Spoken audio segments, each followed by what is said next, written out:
अंधश्रद्धेला खतपाणी घालत आहेत का कुठेतरी हे? मी म्हणून तुम्हाला मगाशी उदाहरण दिलं की मोदींनी येताना संसदेच्या पायरीवर डोकं टेकले. ह्याच्यावर तुम्ही थोडासा वेगळा जाऊ शकतो या ठिकाणी, पण बऱ्याच मी ज्यावेळेला अंबाबाईच्या मंदिरात प्रवेश केला त्यावेळेला काही जणांनी सांगितलं की भाजपच्या लोकांनी अशी अपेक्षा नव्हती असं करणं. जिथं डिस्क्रिमिनेशन वाटलं की नाही आमचा महिला अंबाबाई आमची देवी आहे, तिथे महिलांना आत प्रवेश का नाही मिळते, पुरुष जाऊ शकतात, तो भाग होता पुरुष आणि महिला असमानतेचा.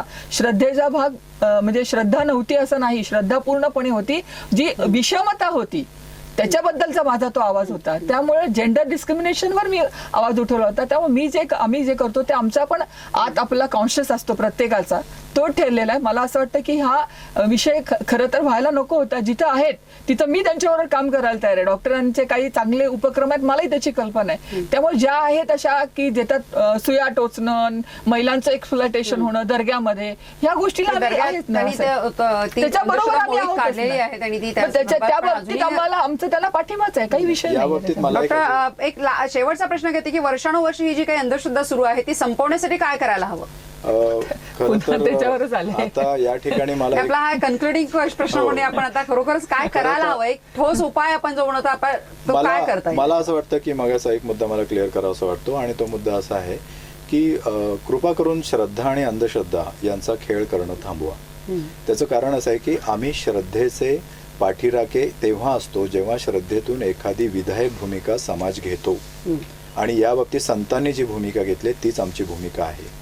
श्रद्धेतून जर समाज परिवर्तन होत असेल तर त्याला आमचा पूर्ण पाठिंबा आहे. मग ते भले नीताताई केळकर करोत नाहीतर आणखी कोणी अन्य धर्मातले लोक करोत, आम्ही त्यांना पाठिंबा देणारच. त्यांनी नाही मागितलं तरी आम्ही त्यांच्या पाठीशी राहणार. पण जर स्वतः अंधश्रद्धा गोष्टी बाळगायच्या आणि त्याला श्रद्धा म्हणून आपण ते पुढे रेटायचा प्रयत्न जर केला तर अंधश्रद्धा समिती त्याला विरोध करणार.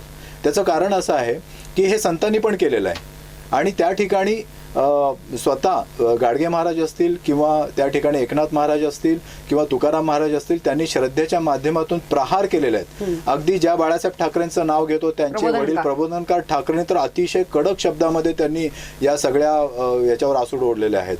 त्यामुळे मला असं वाटतं की या बाबतीत अशी आपण दुटप्पी भूमिका घेऊ नये की एकीकडे श्रद्धा म्हणून हाकाटी करायची आणि आमच्या श्रद्धेला तुम्ही काहीतरी बोलता आणि तुम्ही आमच्या श्रद्धेला नावं ठेवता असं म्हणायचं.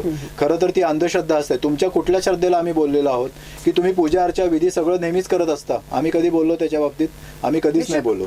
आम्ही नेहमी असं म्हणतो की या बाबतीतच आम्ही बोलणार आहोत. आता तुमचा प्रश्न जो आहे अंधश्रद्धा निर्मूलन हे केव्हा होईल, खरं तर अंधश्रद्धेचं निर्मूलन होणं ही गोष्ट जवळपास प्रत्येक व्यक्तीच्या वैज्ञानिक दृष्टिकोन स्वीकारण्यावर अवलंबून आहे. श्रद्धा आणि अंधश्रद्धा यांचं एक विवेकी संतुलन हे समाजाला अधिक उपकारक आहे असं म्हणावं हरकत नाही. आणि जेव्हा हे समाजाला कळेल तेव्हाच असं म्हणूया आपण की दोघांच्याही अतिरेकापासून समाज वाचू शकेल. चर्चेमध्ये सहभागी झाल्याबद्दल धन्यवाद. सी न्यूज स्पेशलमध्ये आज इथंच थांबूयात. पुन्हा भेटू नवीन विषय नवीन समस्या घेऊन. तोपर्यंत नमस्कार.